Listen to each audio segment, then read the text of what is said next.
Hello, I am Sayantika from মৌমিস বেক। আজকে আমি তোমাদের সাথে একটা কেকের প্ল্যাটার নিয়ে চলে এসেছি। আমি প্রথমে বেন্টো কেকটা বানিয়ে তার উপর হ্যাপি বার্থডে যেটা লিখতে বলেছিল আর সাথে একটা নন এডিবল স্টিকার বসিয়ে বড় বোর্ডের ওপর ট্রান্সফার করে নিয়েছি। তারপর আমায় বলেছিল একটা মে মাসের ক্যালেন্ডার তৈরি করে দিতে।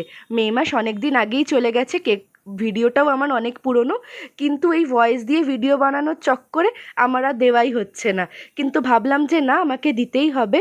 তারপর আমি দেখো ক্যালেন্ডারটা বানানোর পর পাশে যেই নোটটা লিখতে বলেছিল সেটাও আমি ব্ল্যাক ক্রিম দিয়ে লিখে নিয়েছি। তারপর আমি রেড লাভ করে দিচ্ছি কেকের ওপর। প্রথমে আমি হোয়াইট লাভও করে নিয়েছিলাম। কেকটা দেখতে যতটা ইজি মনে হচ্ছে ততটা না, আসলে লেখাগুলো সত্যিই টাফ, কারণ বোর্ডটা অনেকটাই বড়। আর 25 তারিখে জন্মদিন ছিল, তাই জন্য আমি ওইখানে ডিজিটটা না লিখে আগে লাভ করে নিয়েছি, তার উপর 25টা লিখেছি। আর একদিকে আমি 5টা রোজ বসিয়ে দিয়েছি। রোজ বসানোর পর কেকটার লুকটাই চেঞ্জ হয়ে গেছে। তোমাদের কেমন লাগলো জানিও। Thank you for watching.